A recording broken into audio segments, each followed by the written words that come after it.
Hi guys, James at RampantLionReviews again for you today with another beer review. For this one we are going to have a look at a beer that is half English, half Swedish, and this is a combination that's always thrown up some very good beers over the last couple of years, so I'm really curious to see how this one turns out. So for the Swedish side of things, we're going to head up towards Göteborg once again, Gothenburg as you'd say in English, and we're going to revisit one of my favourite Swedish craft breweries. Pretty much anything these guys try seems to turn to gold, so I've got high hopes for this beer. We're going to go to Bryggeri once again, and we're having a look at the Solved, which is a 9% double IPA brewed in collaboration with Verdant Brewing Company, who come to you from Falmouth in Cornwall. A brewery that are very well known and revered, if you like, for their New England style IPAs. So I've had very positive experiences with both of these breweries in the past, and hopefully this collaboration beer is something a little bit special. So I hope you guys enjoy my take on this one.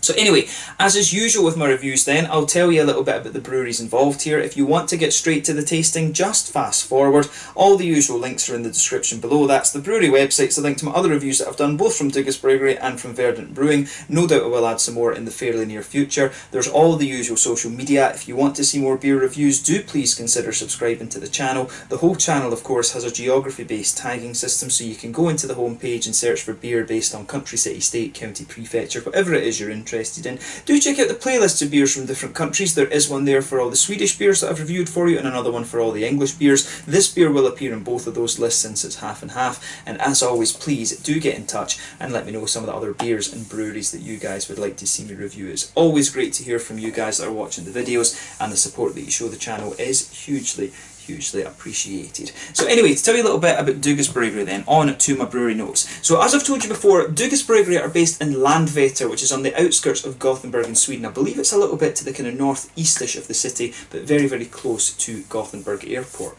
The brewery itself was established back in 2005 in Mölndal, a little bit to the south of Gothenburg, by Mikael Engström Duga, and since 2010 they've apparently focused solely in the brewing of top fermented beers. Now, due to the boom that there was in Swedish craft beer brewing, this brewery very quickly outgrew their original premises, and then they had to move to Landvetter. The old brewery that they had in Mölndal had a capacity of around 1500 hectolitres of beer per year, but the new brewery that they have started off with a capacity of 8000 hectolitres of beer per year, and recently they've been heavily investing in their barrel aging program. You saw me review the Boom Barrel a couple of weeks back actually, and that was a beautiful beer. So these days Dugas, they're very good at double IPAs. I mean, the Crush Double IPA was really good, and the Fresh IPA was awesome. They're very good at sour and fruit beers as well, and of course they've got some really good imperial stouts such as the Egypt and things like this. So to be honest with you, pretty much any style of beer that this brewery has a go at, they tend to be really bloody good at. I would love to see them do a Scotch ale, like a proper 90 shilling Scotch ale. I think that would be a really interesting thing. The Boom Barrel, if I remember correctly, was a Belgian style quadruple,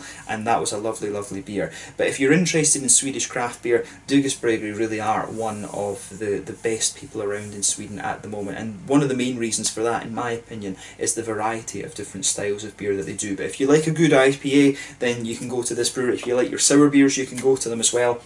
And if you like your big dark imperial stouts and things, then again you can rely on this brewery to produce something very good. So make sure you check out Bryggeri if you're really interested in Swedish craft beer. As always, the brewery website and Facebook and Instagram and stuff like that are in the description below, and you can use that to keep up to date with all the latest goings on at the brewery. But I would say as well that this brewery is one of the more kind of prolific Swedish craft breweries in fact, so do make sure you check these guys out. And Gothenburg is the kind of craft beer capital of Sweden, so it's somewhere that is definitely worth visiting if that's what you're into. But that's all you need to know about Bryggeri just now. Let's go on to the English side of this beer then, so to Verdant Brewing then. So as I've told you before, Verdant Brewing Company are based in Falmouth in Cornwall, and they were founded back in 2011 by Adam Robertson and James Heffron, and they were later joined by Rich. So Adam was a designer by trade, James had been a home brewer for a number of years, and Rich was actually one of the electricians who helped build the brewery, and he later joined in with the company as a partner. So they ordered their brewing equipment in 2014, and they started brewing their beers the following year. Initially they struggled to get their beers recognised in Cornwall because there is a huge kind of traditional Cornish ale culture, if you like, but the beers proved to be a hit in other parts of the country, and this was what really kept them going. And it's only quite recently that their beers have been, you know, recognised within Cornwall as being pretty damn good actually. So they're currently based in the Tregonigi Industrial Estate, which is in the west of the city in Falmouth. And they opened up their restaurant and bar on K Street or Key Street, I guess is the correct pronunciation, in 2018 after a crowdfunding campaign. And it's quite, if you look at the menu of the restaurant, it's quite like a kind of posh fish and chips bar, if you like. You know, they've got lots of different things. Cornwall, of course, one of the Celtic nations. They're not English in the same sense that other people are. They do have a bit of Celtic blood in there, but it's a fairly seafaring area actually. So there's a lot of seafood there, and their bar and restaurant stuff does take into account that kind of traditional Cornish culture. But of course, this is a brewery that have really made their name when it comes to the New England style IPAs and things like that. Although when I look at the bottle of this beer, I do think this one looks a little bit like a West Coast IPA. So yeah, but yeah, that's all you really need to know about Verdant Brewing, one of the premier English craft breweries these days, very well known for their IPAs, like I said, and one that you definitely need to check out if you find yourself over there. I need to go down to Cornwall and have a little look, and have a little look at Wales as well. It's somewhere that I've never been, but definitely somewhere that is very scenic and definitely worth checking out. But yeah, let's leave it at that then. If you want to learn more about Verdant, check out the brewery website and Facebook and stuff in the description below. But we are going to get on to the actual tasting of this beer itself now. So as you can see, this beer has the typical style Dugas artwork on this one. Whenever I get a Dugas bottle, it always seems to have like a little tear in it at the top of the label. I'm not sure if it's just the way they're sending their beers around, but really nice artwork once again for Dugas. There you can see at the top of the label, there's the Dugas symbol, the black and the white, and then the Verdant Brewing Company writing just underneath. You can also see this symbol there. They always have the little hop flower on their beers, Dugas, as well. It says on the back here, we want to let Verdant know, though, that all the nights sleeping beside them, even the useless arguments, were things ever splendid, and the hard words we ever feared to say we can now be said. Bukowski. Yeah, I don't know what the hell that says. Bukowski or something like that. But yeah, nicely presented. There's the other symbol of Dugas Bryggeri on the side of this beer. But as I said to you, this one is the Solved, a double IPA coming in at 9% ABV. And you know, as I say, breweries that are both very, very well versed in this style. So let's get it out and we'll get on with the tasting. Incidentally, it is just a plain black bottle cap on this one. I have been saying for a while that I think Dugas should just put Dugas on the top of their bottle caps and you know, get the custom ones. That would be a nice little touch, I think, to their beers. Or indeed put the hop flower or something on it. But yeah, let's get this guy out and we will get on with the tasting then. Yeah, this beer definitely looks a little bit like a West Coast IPA. So incidentally, this is another beer that was released through the Small Partiers. I want to say it was released on the... I want to say that it was released on the 6th of July, if I'm remembering correctly. It was at the very start of July that this beer was released, so I'm getting to this one a little bit late in the game, but it was a beer that I really, really wanted to try. So as you can see with this beer, and as you'd expect from an IPA, especially a West Coast looking one, it could be a hybrid right enough, I'm just guessing at the moment, but this one's poured a really nice kind of, it's more of a goldeny amber colour, this one. It's not the richest of amber colours that I've come across. There's a half finger of a frothy, I would say kind of fawn creamy coloured head on this one. One or two big bubbles sticking towards the side of the glass and a few little ones just heading up towards the bottom of that head there. But you know, overall it does look pretty nice. Nothing overly surprising about this beer in terms of its appearance. So yeah, let's take a closer look at the aroma then and just see how we get on. Oh, that smells pretty good, I have to say. So this beer, to me, it comes across as being a little bit medicinal in its aroma. You can definitely pick up, there's a nice little bit of a caramelly note to this one, definitely some biscuity quality in there as well from the malts. Yeah, there's a bit of a bready quality. To me, the aroma of this beer definitely has a little bit of a West Coasty type feel to it, but there is a bit of a breadiness in there too. Maybe it's worth looking at the ingredients that they've put on the side here. So it says there's wheat malt in here, there's oats and wheat in this one. So you know, I get the feeling that this one, while it might not be a straight up New England IPA, I think it's going to have a lot of the flavours in this one. So yeah, there are oats in this one. I wasn't picking that up in the aroma right enough. I was picking up a sort of white bready, wheaty quality and also the biscuity notes. So for me, yeah, white bread, I maybe wouldn't have picked up that it was quite wheat. I might have thought that was pale malt, but a good little bit of a caramelly note to this one, a little bit of a biscuity quality. It does get a little bit grainy as well the more you smell of it. On the hoppy side of things, a little teeny touch of earthiness in there. This one for me, the green side of the hops are leaning more towards the grassy end of the spectrum. A little bit floral as well. And the fruity side of things is quite interesting. There's a little bit of sharpness to this one. I don't know, I think there's a little touch of an orangey quality in here, like quite an oily orange. There is a little bit of a sharpness to it as well. I don't know if it's a kind of lemony sharpness. It could be, if I was guessing hops in this one, I'd think maybe either Amarillo or Mosaic, one of the orangey hops, and perhaps a little bit of Centennial, because there is a good lemony quality to this beer. So I wonder if they have put a bit of Centennial in here.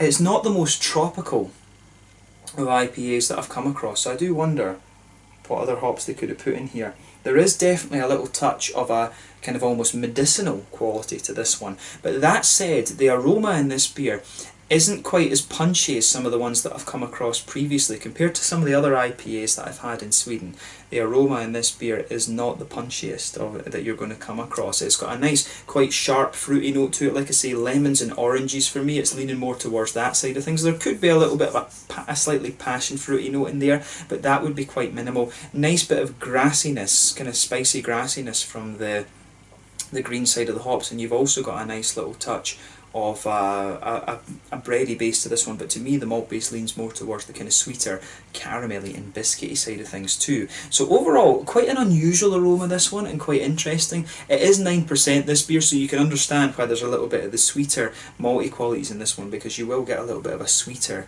note out of the boozier beers. But overall, I think the aroma is pretty nice in this one. So as I always say, take a little bit of time and enjoy the aroma of the beer before you try it, because that's always half the experience when it comes to craft beer and whiskies and things like that. But let's have a taste of this beer and just see how we get on then. So this one is the Solved, a double IPA coming in at 9% ABV, a collaboration brew between Verdant Brewing Company and Dugas Bryggeri in Gothenburg. My brain just went a little bit blank there. Let's get stuck into this one. Slanja, skål.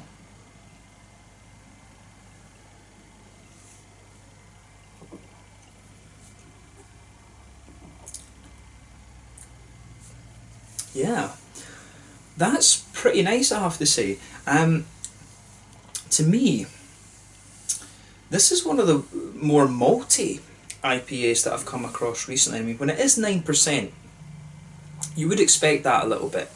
It does have a good little bit of a hoppy bite to it, but by no means is this beer going to blow the head off you in terms of IBUs. This is definitely more of a malty, kind of boozier IPA. This is kind of leaning towards some of the things that you might have expected from a West Coast double IPA, although in fairness, it does have a little bit of the more bready, smooth qualities that you'd expect of a New England IPA, but really this one is, in terms of the IPA spectrum, it's leaning far more towards the West Coast side of things than it is towards the New England side of beers. You know, be very clear about that.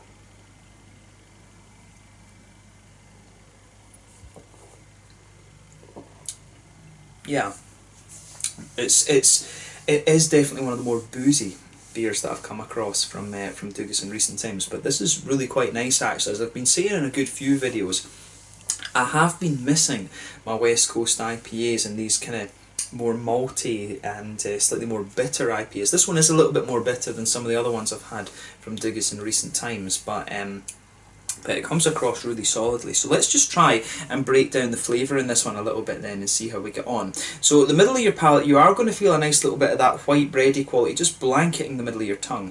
Further that you go into the aftertaste, you're going to notice it starts to get a little bit smoother, and I'm guessing that'll be the oaty qualities, but by no means is this beer quite as creamy as you're going to get from a straight up New England IPA. In the very centre of your palate, you're going to notice there's a little bit of an oily caramel in there.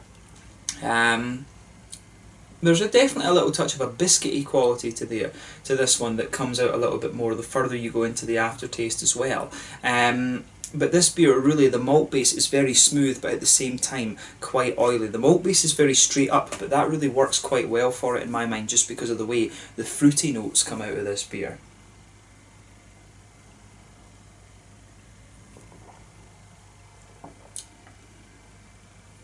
Yeah. On the hoppy side of things then, back corners of the palate, definitely a little touch of earthiness there. As you come further forward, it becomes maybe just a little touch herbal. It's almost It almost tastes as if it has a tiny little bit of English hop in it, but I highly doubt that would be the case unless there's some new high alpha acid hops from England. I mean, knowing Verdant, they like to use the American, New Zealand and Australian hops rather than anything else, some Slovenian I think too. But yeah, a little bit of earthiness in the back corners of the palate. As you come further forward along the sides of the tongue, it's a little bit more herbal. Towards the front corners of the palate, it starts to get a little bit more spicy and floral. Then around the very front curve of the tongue, it becomes just that little bit more lighter and grassy in my mind.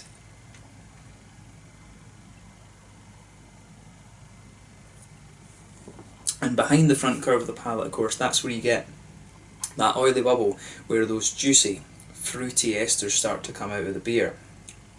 So for me, fruity side of this beer, it's kind of interesting. You go towards the back of that that oily bubble, there is an element of tropical fruit in there, and it's hard to pick out whether there is a little touch of that stronger passion fruity note in there, but to me it becomes more of a kind of mango-y note that comes out of this one. So if it was passion fruit, it could be Galaxy or Simcoe.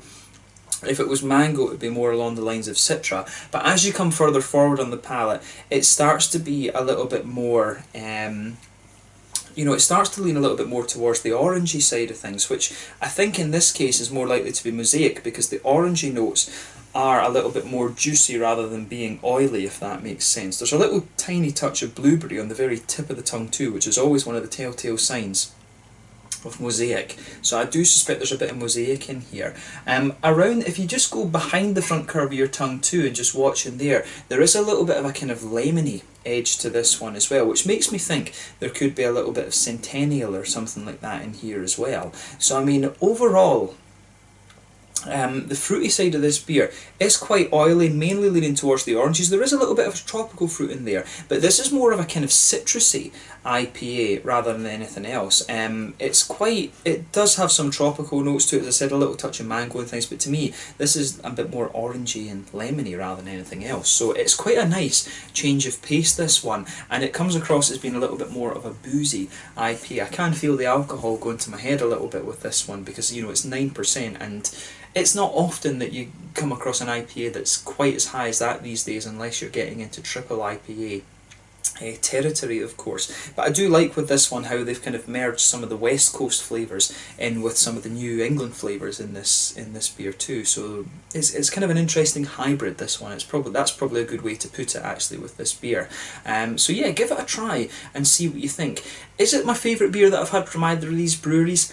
Probably not. I mean, for me with Bryggeri, the Crush double IPA that they did is probably the best IPA that I've had from them. With Verdant, Pulp I think it was just a beautiful, beautiful beer. But with this one, they've pulled off something that's really, really interesting, and I mean, you can ask for much more than that when two breweries like this come together. They've pulled off a really nice hybrid between the West Coast and the New England style of IPA, so thumbs up to them. I wouldn't hesitate to drink this beer again, but it's definitely not one that you're going to sit in session. This is definitely more of a kind of sipper and an enjoyment beer, this, rather than anything else. Share this one with your friends, I think, and just appreciate what they're trying to do here.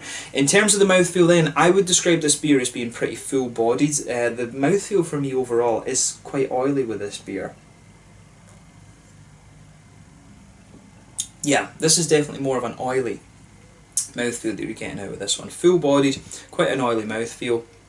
Carbonation is very, very smooth in this one. In terms of the hoppiness in this beer, I think you're looking at around maybe 40-ish IBUs in this one. It's not going to blow the head off you in terms of IBUs by no stretch of the imagination. The malt base has a good bit of smoothness to it. It does have a little bit of a sweetness to it as well, and then it's also got this nice oily, fruity character too, which is great. So it's a really interesting beer, this one. Not the strongest beer, or the most bold beer that I've had from either of these breweries by any stretch of the imagination, but it's a really interesting hybrid, this one, and if you like trying different things as I do, then it is one that's going to pique your interest, if you like. So big thumbs up to both Bryggeri and to Verdant Brewing Company for pulling off this really interesting East Coast West Coast hybrid here. So yeah, an interesting one this, and I'm glad I was able to review it for you. This one is the Solved, a double IPA at 9% ABV from Bryggeri.